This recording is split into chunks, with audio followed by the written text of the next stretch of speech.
Good evening, everybody. Lee Judges here. Lee Judges TV. It's not been a good weekend, or has it been a good weekend? That's the one thing we're going to have to discuss now, because on Saturday afternoon, 3 o'clock, it was all doom and gloom. Weren't the best of performances. It weren't very, very good. But as the weekend went on, maybe it got a little bit better, But listen, before we get into the crust of it and everything like that, I'm going to talk a little bit about what I think. But before I do that, welcome back to Adrian Devine. Adrian had a great debut last time. We thought we'd bring him back again, How you doing, Adrian? All right? Yeah, good, mate. Thank you. Yeah, really good. Hello to everybody on the chat as well. Brilliant. No worries. Now, listen, Dan's obviously on holiday. What a time to go on holiday after that performance, a few things, a few little issues that I have to bring up. And I don't know how everybody in the chat feels about this and everything like that. Listen, disappointed with the result, disappointed with the performance, of course, and we're going to get into that, But I'm also disappointed with a lot of things going on with the Arsenal fans. People on Twitter telling you how to support the club, to do this and do that. Listen, if you want to brush it over and say it's one defeat and it doesn't matter and it's, whatever like that, that's fine. If you got the ump about it, that's fine. Everybody's entitled to follow and support their team as they want. And I'm really getting a little bit fed up with people telling you how to follow the team and everything. If you're disappointed through the game, then let people be disappointed. If you're not bothered and you feel it's just a one-off game, which I actually do as well, I think that the lads have earned a bad performance in the bag. Don't want no more of them. We don't want to see too many of them. But then people saying, don't. This is not how you support the team. You say, listen, people support the team how you want, and you're individuals. And I don't tell people how to support the team. I've got my way of supporting it. And I'm going to be really honest. On Saturday, after 5 minutes, I thought, well, we ain't going to win in this game, and I was very, very disappointed. Me and Adrian spoke on the way home. I was livid by the performance, if I'll be honest. It wasn't a performance that I've been used to this season, and I was a little bit worried. But as the weekend's gone by and things have happened and everything, there are excuses or reasons for us not to win that game have come out, and some of them I've agreed with, some of them not. One of the reasons, Adrian, that someone come out with was a very good one, was that maybe the Man United and Tottenham games, it just took a little bit out of the squad, and that could have been a reason, And I know you've got a few little pointers on it as well, but ultimately, look, we've lost the game, and because we've played so well this season, we're allowed to have a little mishap like that and get away with it, if you like. It didn't really change too much, if I'll be honest. What's your thoughts on that?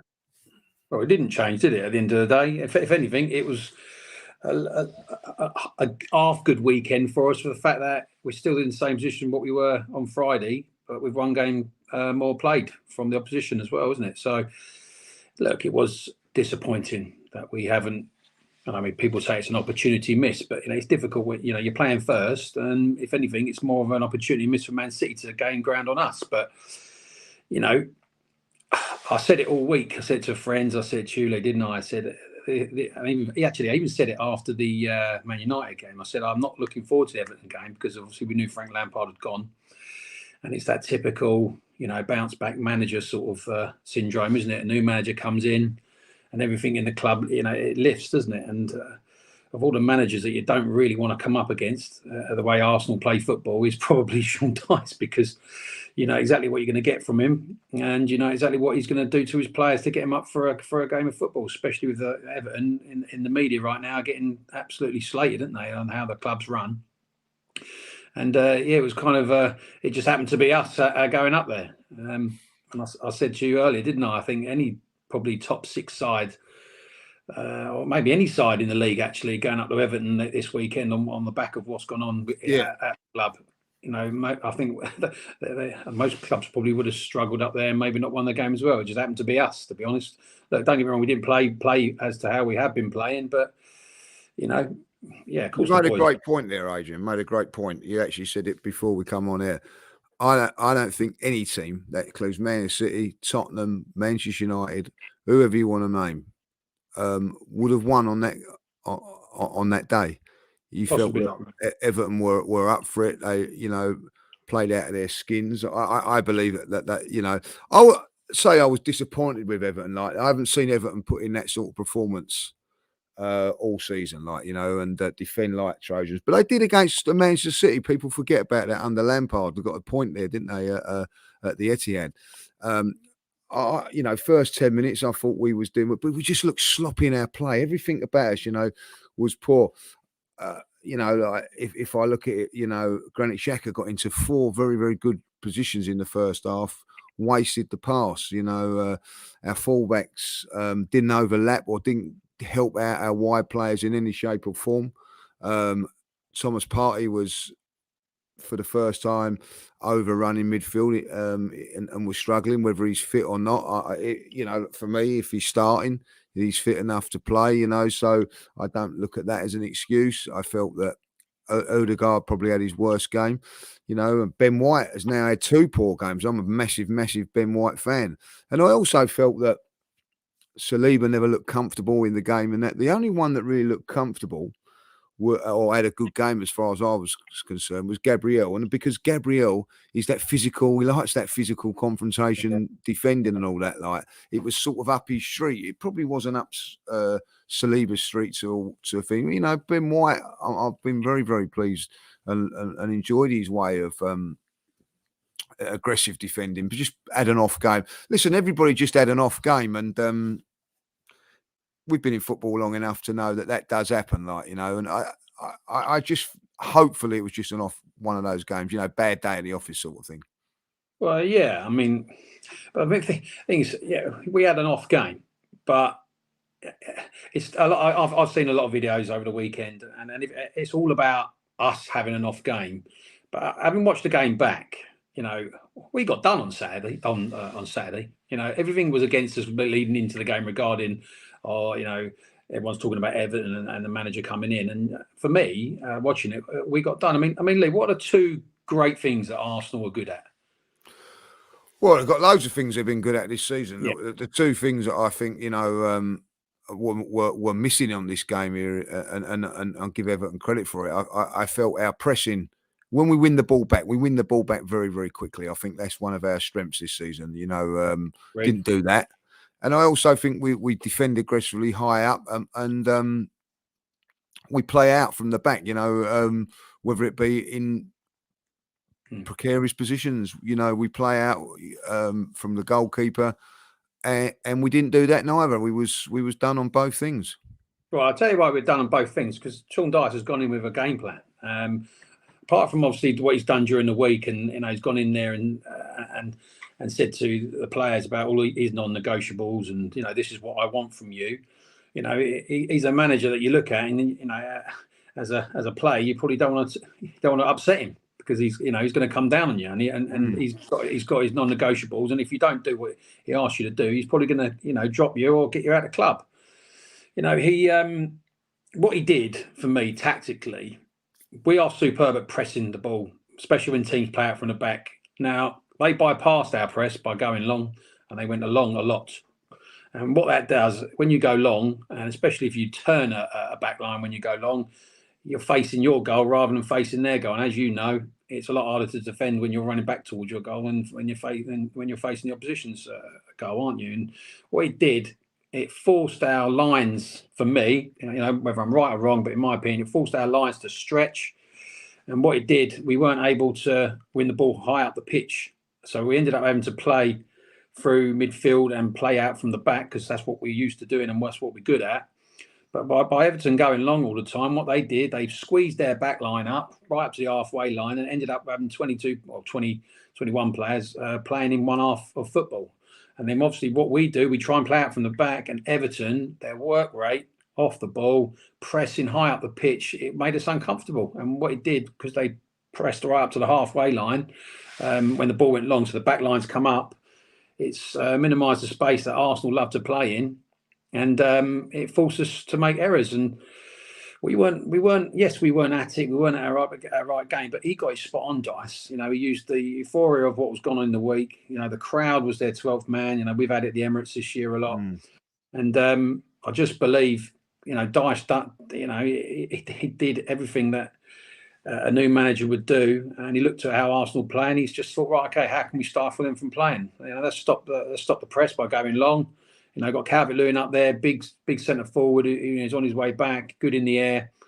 And what they did do very well, they won when they did win the ball back. They went wide and they were getting crosses in. There was a lot of crosses came in at the weekend against our back line, and our back line were under a lot of pressure, a lot more than what we used to. And like you said about Gabriel, the way he plays, yeah, it might suit his game. You know, this is like for Saliba, it's like welcome to the Premier League, isn't it? Because the Premier League, anyone can beat anybody.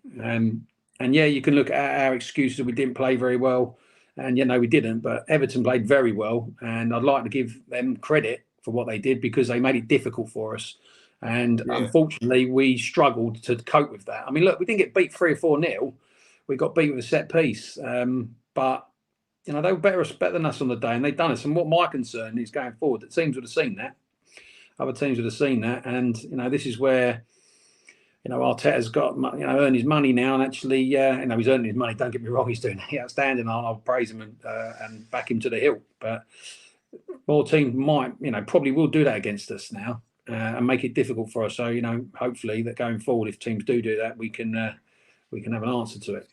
But, you know, too many players have off games. We did have too many players have off games. Exactly that. Like, you know, the game plan that they put in is, they did put that in and done well with it, and you know, defended very, very well. And you could see they was targeting the back post for a set piece. Obviously looked at them sort of things, and other teams now will target the back post. You know, the Ulegard on Tarkowski.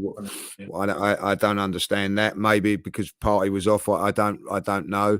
But you know that they probably looked at weaknesses in our set pieces and went and done it against us. And but in saying that, I've not seen Arsenal collectively play as bad as that. Like, now, is that down to Everton or it was just a one-off? Like, you know, we've been playing very, very well every game. Even Manchester City, like last week in the FA Cup, made a lot of changes. I felt we played well. I felt we'd done everything, you know, apart from scoring the first half, and then in the second half, it went a little bit Pete's on when Partey came off. And I think that is the problem for me as also, Adi. Even though he wasn't playing well, I felt that, you know, we was going to get a draw out of it, a 0-0. I didn't think we was going to, you know, I think if we was there today still, we wouldn't have scored. It was just one of those performances you could see. But taking off Partey, I think was the wrong thing to do. Now people are saying, oh, it's because he's not fit and all that. Like, you know, well, we know that. I'll keep saying that. You know, if Thomas Partey plays the next 18 games, Adrian, we win the league. I don't think he's going to though. So we've got to look to a formula which is going to help us in that respect. And Jorginho, I think, has been pillared for his performance. But you know, like, listen, let's get this right. Thomas Partey was struggling against that three in midfield. It was big, strong, powerful, workmanlike. You know, not great on the ball. You know, things, but that wasn't their job. It was to stifle, and that's what they've done. And you know, bringing in Jorginho and expecting him to. I don't know what everybody expected him to do, but I felt was a little bit harsh on him. I felt Trossard was poor as well when he came on. I thought Vieira done well when he came on, if I'll be honest. But you know, every single player wasn't doing it. And somebody made a great point to me on, I don't know if it was on Twitter or messaged me or saying and said, look, Arsenal. This worries me because. I think that we knew what we was going to expect with Sean Dyche, and we probably set up the team, you know, to counter that. Now, I would argue that we're always going to play the way we're going to play. That's what we, you know, a little bit like Manchester City. They're not going to worry about the opposition, but sometimes you have to have a little look at that, like, you know. And I just felt that. The inverted fullback in this game, we sort of played into their hands a little bit. Like, what I felt we needed to do was get our fullbacks overlapping to give our two wingers a bit of help, because it was 2-on-2 all the time. Give them something, a little bit of an option. If they didn't go with, say, like Ben White done it once in the first half. I thought it was unlucky. It just didn't get to. It was a good ball but it's just unlucky. But if we can get that, then all of a sudden, if it's 1-on-1, and I just don't think we've done that all game. And I think that people are criticising Martinelli about this, Adrian, more, but at least with Saka, Ben White does do it on occasions. Agreed. Yeah.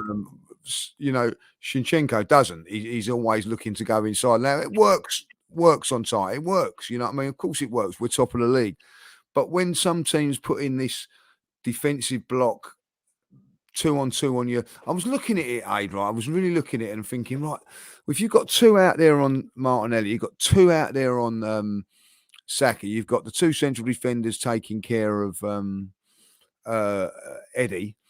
There's got to be space somewhere. And what they did was they allowed that space to be in front of him in midfield. And I think that's where I think Mikel probably done a wrong one. I'm not criticising, don't get me wrong, just saying, like, hindsight's a wonderful thing, as we know. He could have changed it a little bit. I would maybe look, hopefully look at it and go, right, what can we do next time? Well, I'll tell you what we can do. We can get Tierney on the left hand side, or even Zinchenko, just tell him to get out on the outside and give him some help there, but I just felt, Xhaka looked a little bit jaded. I don't know if you felt that, like, from watching the game, just looked not his usual. So it was just a poor performance all round. And listen, we've all been there. I've played in games when you just, for some unknown reason, are just not on it, and you can't put your finger on it why it is. And then that's why teams, the best teams don't win cup competitions, because in a cup competition you have that off day and you're out. You know what I mean? But in the league you can have an off day and you can rectify it, and that's what we've got to do against Brentford. Well, yeah, of course. I mean, at the end of the day, they're only human at the end of the day, aren't they? So when the Premier League, how it's being played now, is a lot of teams play out from the back, don't they? And the type of football that we come up against on Saturday, it wasn't quite like that. And so, yeah, I mean, I just saw a comment in the chat. Am I worried about other teams are figuring us out? Not really, because I'd like to think Arteta will have a different plan. I mean, I agree with you about Martinelli. He's getting a little bit of, not grief, but saying he's not playing as well. But Ben White overlaps a lot more than Zinchenko, because Zinchenko's been playing that role where he comes into the middle to overload midfield. So and I think Everton did really well in the middle, is that they stayed very narrow and stopped Zinchenko when he did come in there. And maybe I think I agree with you. If Zinchenko had maybe stayed left back and then overlapped on the left hand side, because that's where the space was. The space was on the right hand side and the left hand side in the middle of the park. And that's not really gonna damage teams playing out there if your blocks are your lines are in the right position. So at the end of the day, too many players had an off day. Everton were up for it. Every tackle was like a goal, wasn't it? And it was a hostile environment. And Arsenal haven't really played in a hostile environment wherever they've played this year, because they normally dominated games and make it difficult. And when you've got a crowd that's right up for it, it makes it a lot harder. And maybe players did look a bit tired, but it's what we do next that matters. At the end of the day, the weekend is we've had the best result we could have after losing on Saturday. And a lot of people said about the Everton fans and all that, and they were up for it and all that lot. But we've been in more hostile places than that this season. We've been, what I mean, but we haven't played that brand of football. And that's what I was going to get on. That's the difference. And this is why I'm not as worried, because it's all right playing that football, but Everton have got the tools to play that football. If you have a look at their two big central defenders, the big strong players in midfield, the big centre forward. Now Brentford have that to a degree with Tony. You know what I mean? So they could cause us problems looking at that there. But lots of teams, Brentford don't play that way. Brentford are not a long ball team. And I make you right. You made a great point with Saliba. Saliba is that's the first time he's encountered that in his career. Not just that in his career. Yeah, he's had the physicality of Haaland in the FA Cup game, but Similar style of football, though, isn't it? It's not similar that style of hard. football, exactly Yeah. that. They're not putting it up there straight away, and then getting the bits and pieces off of Calvin Lewin. Like, you know, I think it was completely different. You know, it's a good point coming in here. Like, you know, Martinelli plays best when he has Jesus there. Like, yeah, listen, that was a game I said before this game, and this is nothing. I'm not having a go at Eddie and all that because I think Eddie's been doing really well. But Yes. that was a game where twisting and turning, a little bit of movement from Jesus might have won us that game. But the fact is the matter, he's not there. So you can't, keep going on about that. You know, Jesus is not going to be there. He's not there for another month. We've got to find other ways of getting through. Now, listen, Eddie, which is a lot of people seem to forget, made a great run in the second half, went past two people, put it into the path of Odegaard. 9 times out of 10, Odegaard hits a target and scores, but he smashed it over the bar. 2 minutes later, they go and score. Fine lines in football, Adrian, fine lines. Yeah, we know that, don't we? But look, you know, football runs on emotion, especially with fans. And you know, you guys that go up away at home and away, and you know, it's very hard after a game to be angry at Arsenal at the moment, isn't it? You know, Of course. they're so well, but you know, at the end of the day, we've lost. It's just what we do next that matters. You know, Brentford is this weekend. We play first again. We've got to put in the performance. We're at home, and you know, good teams, you know, or you know, championship winning teams, go on and win the next 2 or 3 games. You know, and it's important that we do that. And you know, I think we will. You know, we're at home. We're now fighting for something that, you know, we've just come off a loss. You know, that's proved to everybody who's doubting us that, oh look, the wheels are going to come off, and it's up to the lads to do that. And you know, I think they will. They can't play well every week. And it's you know, for Arsenal, it's important that to stay where we are. We've just got to get back into the way we've been playing. And at home against Brentford, we won't have 6 or 7 players that won't play badly. That won't be that way. But you know, it was a tough game at the weekend. Maybe the players are a little bit tired, but this is professional Premier League football, isn't it? And if you want to be the best, you've got to be ready for it. So you look. Yeah, that's a great point. Also, I think like it may be a kick in the backside for everybody. Like, you know, I was going up there and people were predicting 3-4-0 wins and things like that, and you know, so like, so maybe I think to myself like maybe like, you know, it's a kick that we perhaps just need a little bit of a reminder that we're not quite there as a team yet, and hopefully it would do with the players as well. Going on to the game against Brentford, you know, it's just coming to me when I was thinking about this. This is going to be an interesting game, obviously because of what it is and all that. But what do? Do you go partay in it? Do you go your strongest team, or are you going to have one eye on that game on Wednesday night? It's a difficult one. I mean, the City play a day later, didn't they? So, personally, what I'd like Arsenal to do, yeah, play your strongest side, get 2 or 3 up, and then make the changes. You know, that would be the ideal scenario, wouldn't it? But the thing is, we can all, you know, speculate what's going on with Partey, but only Arteta knows, and nothing's come out in the press to say anything about it. Maybe is he injured? I don't know. He's got to play for me. You know, we've got to bounce back. We've got to show that we are, you know, title contenders by doing this sort of thing. You know, when you come off a loss, the next thing you want to do is go and win your next game. So it is a big win game for us. And I personally, I think he does play his best team, but at home you can tinker a little bit, isn't it? Because you're at home, and we have got good players to come in. But for me, Partey plays, yeah.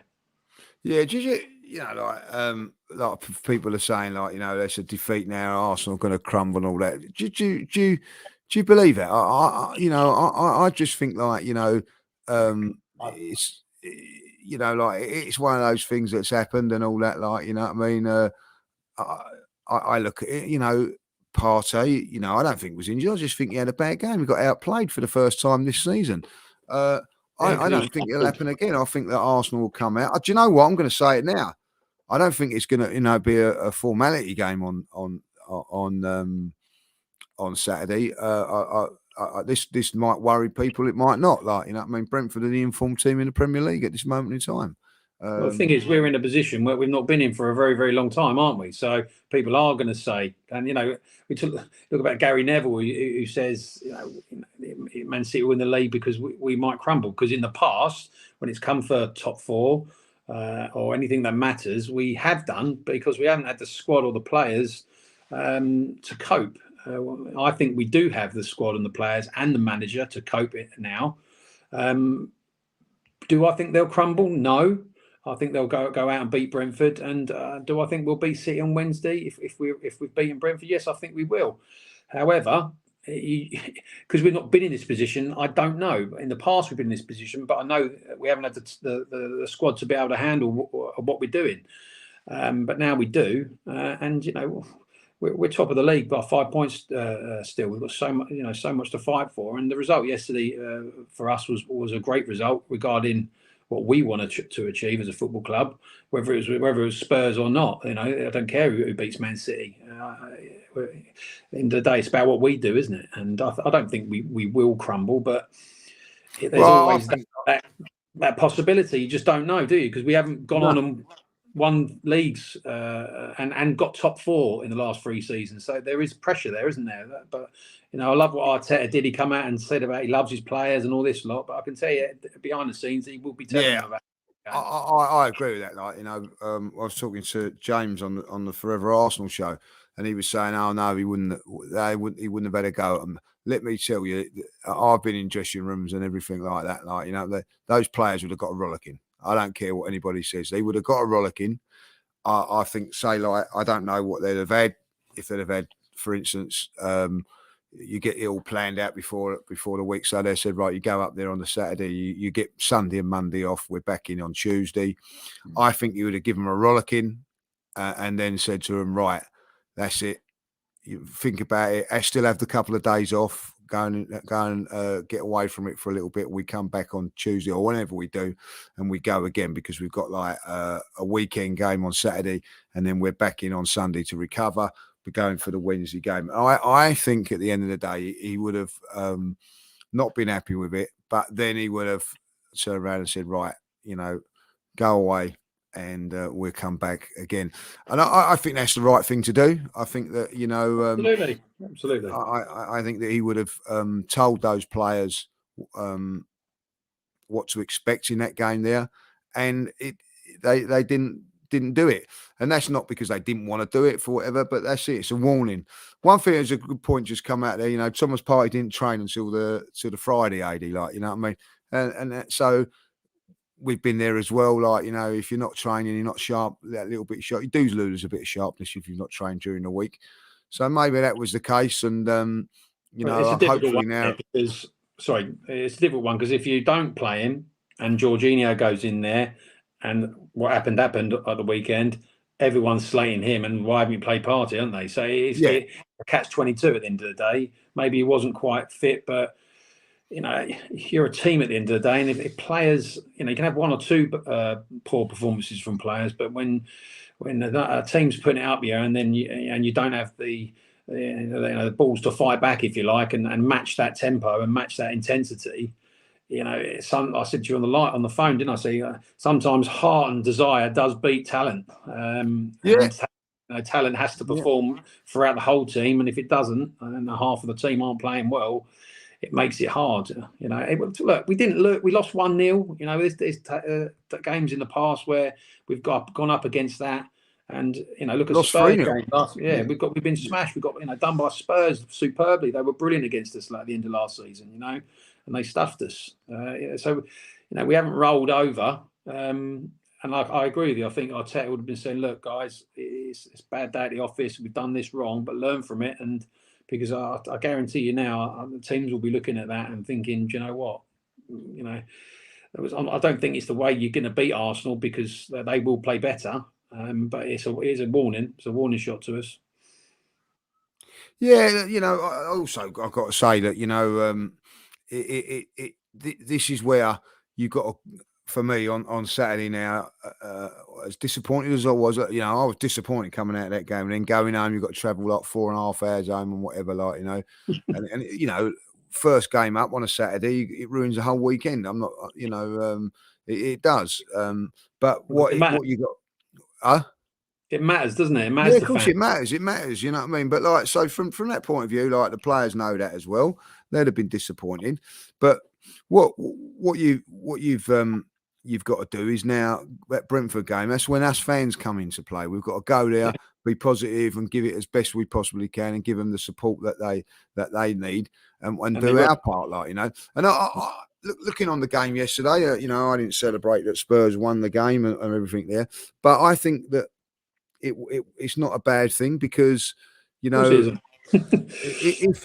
they'd have won that game and then Arsenal win against Brentford, they win their game, there's only 2 points in it, AD, and if they was to beat us then on that Wednesday night, they would have actually gone in front of us. Psychologically, that would have been a big thing for them. They can't do that now, you know what I mean? So, no, not at all. So we need to win this game on. We need to win this game on Saturday and then put ourselves in a good position. Listen, if we win the game on Saturday, we can then put our feet up on the Sunday and whatever happens. And that's what we've got to do this time. I think we've had a little bit of a let off, Adrian, if I'll be honest with that yesterday, because I actually said, coming home on the next day, statement win for City, 4-0. That's what I thought City would. The City of old, the City of the last few years would have won that game 3 or 4-0, but they didn't, So that was an interesting game. Yeah, it was. I mean, look, a lot of people say, and I've been watching it. Spurs have done Arsenal a favour. They haven't done us a favour. Their motivation weren't to go out and win a football match to do Arsenal a favour. Their motivation was to go out because they've got goals to meet. They're playing at home in front of 60,000 people. They're chasing top four. It's got nothing to do with whether they've done us a favour. It's a Premier League football match at the end of the day, and whether it's Spurs or anyone that beats Arsenal, beats your rivals for any sort of competition, whether it's a fourth place or if you're down the bottom or whether like we are up the top.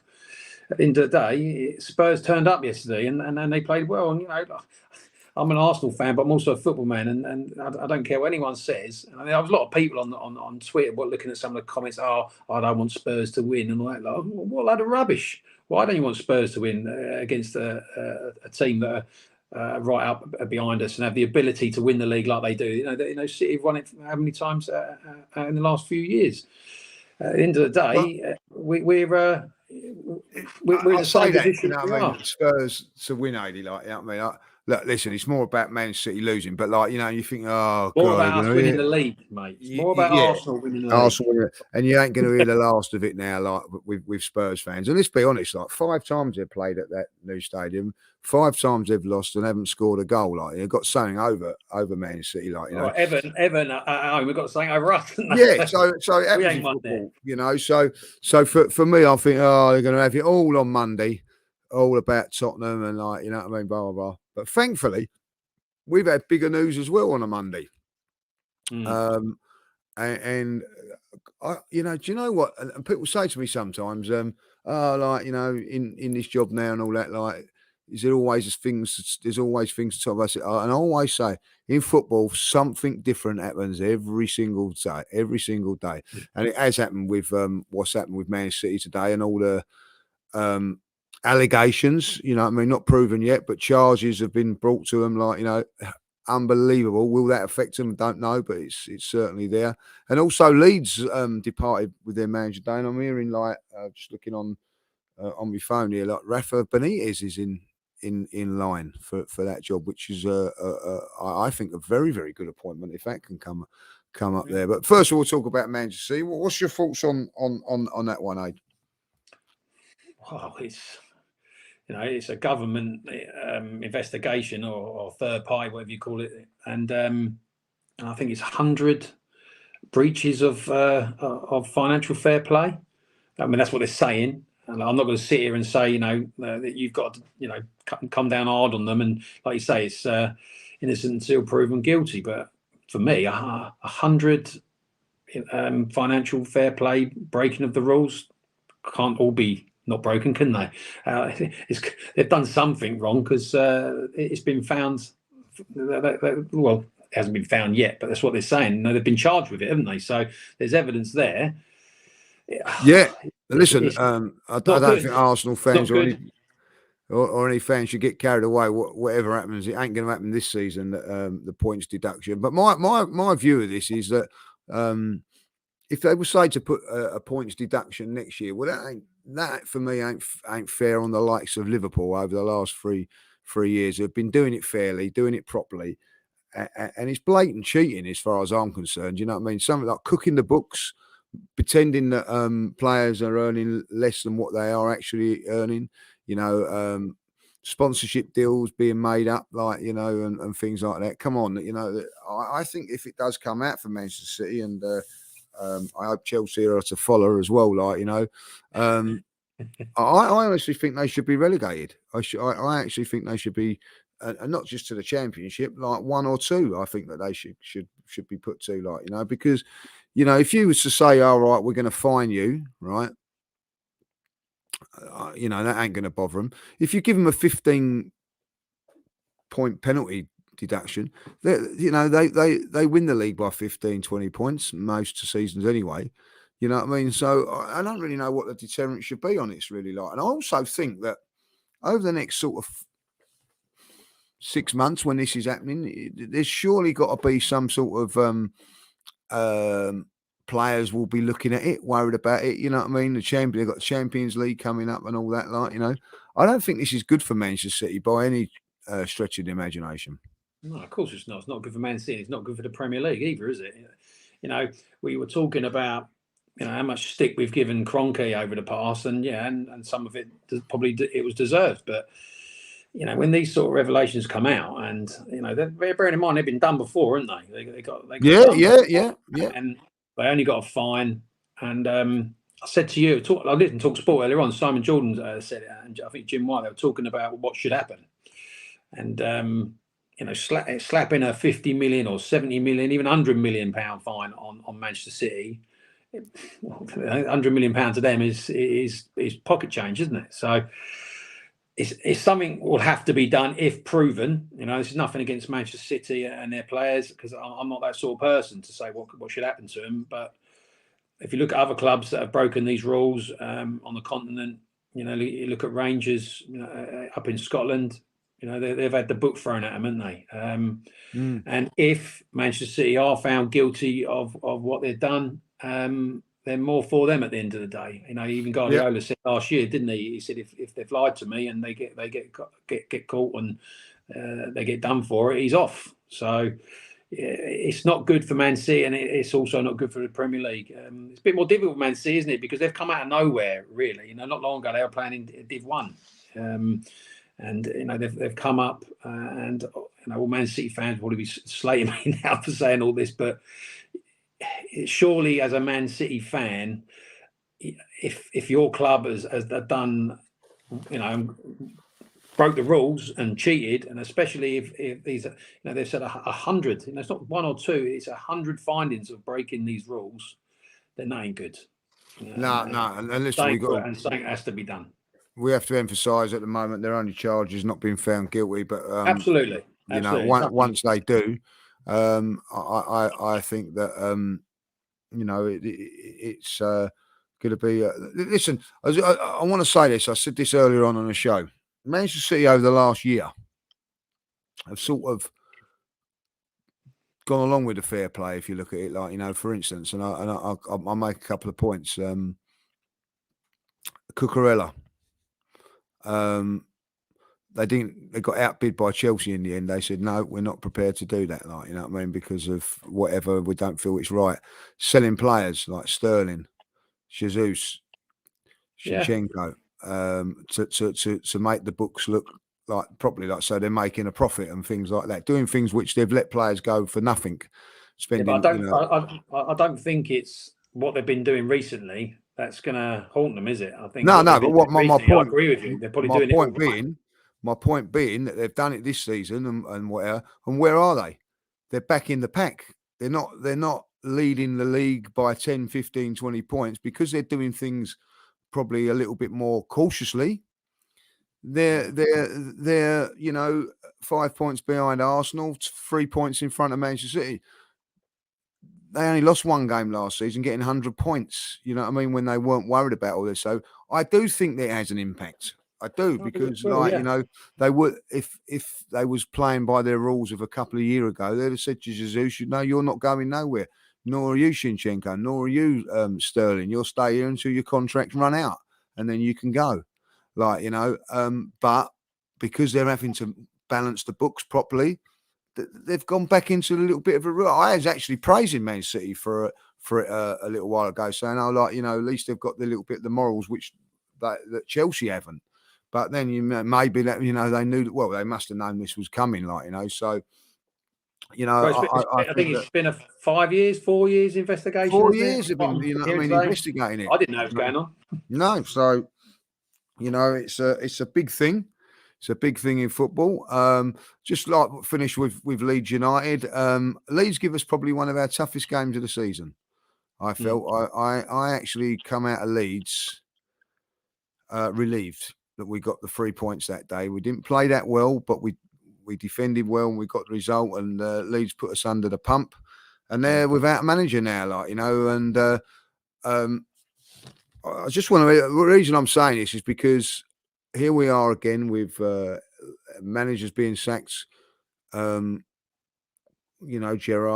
went, didn't he? And Lampard's gone, and now Jesse Marsch has gone, and Arsenal stuck with Arteta, 80. You know what I mean? Whether you think it's right or whether you think it's wrong, other teams are not prepared to wait that long, are they? And I honestly think with Leeds, the result on Saturday for Everton done him.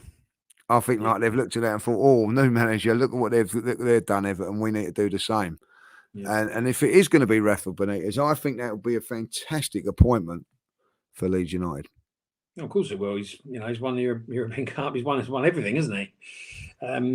But yeah, I totally agree with you about the result, because Everton will probably go on now and stay up. He's the perfect manager to come in for them that will get him out of that scrap. The thing is, it's different, isn't it, when you're down the bottom, because there's a lot more to lose in the Premier League. I know you get these parachute payments when you go into the Championship, but you lose sponsorship deals, don't you? And players have to take wage cuts and things like that. But with Arteta, we are now seeing what the mountain of a job that he actually had to do when he came to Arsenal. We spoke about it last time I was on, about the clear out that he had to do, and that took time. We were up, fifth, sixth. We finished eighth a couple of times, then we finished fifth. But you could see the process was getting there, and then obviously we've gone to a new level this year. But it's cutthroat, a lot more cutthroat when you're down the bottom. You're right. A new manager's come in. They're beating top of the league. They're 19th, weren't they? They're beating us, and then obviously he's lost again. And the club have acted. Let's just have a quick look at the bottom of the league, because we're all focused on the top of the league, and quite rightly so. And for me, it is very, very interesting. I'm going to ask you, put it in your comments as well, on this one. Who do you think is going to go down? Because Southampton at the moment played 21, are on 15 points. Well, he's going to go, isn't he? Yeah, I think that he's on thin ice. Bournemouth, 21 games, 17 points. I'd love Bournemouth to stay up, but I can't see it, if I'll be honest. Everton, 18 points. So if Everton would have lost that game, they would have been on 15 with Southampton. And in the mire, if I'll be honest, they were winning the mire. That 3 points got them on 18. Leeds are on 18 points, but have played 20 games. Their game in hand is Manchester United away on Wednesday. So they'll still be on 18 points after 21 games. West Ham on 19 points. Wolves have pulled themselves out. When the Premier League finished before the World Cup, they was bottom. So they've pulled themselves out with a new manager. By the way, another one with a new manager. Leicester kept faith in the manager, Brendan Rodgers, kept faith in him at the moment, but only on 21 points. Forest, amazing job. Amazing job. There were three teams, aren't they? Forest. 3 teams. One plays in amount of players they the brought in. one plays in the Midland Community Standard League A. But they're on 24. Where would you think the cutoff is? I think that it's from 12 down. I think Crystal Palace are on 24 as well. I think Aston Villa on 28 are probably out of it. Like, you know what I mean? Liverpool on 29 are probably out of it as well. Like, you know what I mean? So for Liverpool. I mean, that's crazy, isn't it? You know, crazy. Lost 7, 1-7, lost. Sorry, 1-8, lost 7. Liverpool, unbelievable. Like, you know, no one would have predicted that. Like, you know, so. You know, there's a lot of teams in there. 28 points, I think, you know, is safe. But Southampton and Bournemouth, we saying that they're going to go? I think so. And who's your last one? Who's your third? Well, it'd be interesting to see who Leeds bring in, isn't it? It's difficult because, again, you win 2 games on the bounce and you're right back up. You're right up there, and then you lose 2 and you're right back down, aren't you? So it could be any of them teams up to, you know, I think it's 12th. Folks, I'm not looking at the league here at the moment. Yeah. Palace are in 12th with 24 points. I think 28 Villa are still in it, but I think that 28 points. When you look at, they're 10 points in front of the 3rd place Everton. Yeah, I'm not sure about the last one. I agree with Bournemouth and Southampton. They're in a rut. I don't know. It'd be interesting to see who Leeds bring in, because you would say Leeds, because I think they've lost. If Leeds don't bring in a good manager, I think that it could be them. Like, you know, people are saying Crystal Palace, Southampton, Bournemouth, and Liverpool. Someone said there. I don't think it'll be Liverpool. But no. Just because Everton beat Arsenal, I still think they're going to struggle. Yeah, no wins in 5 for Palace.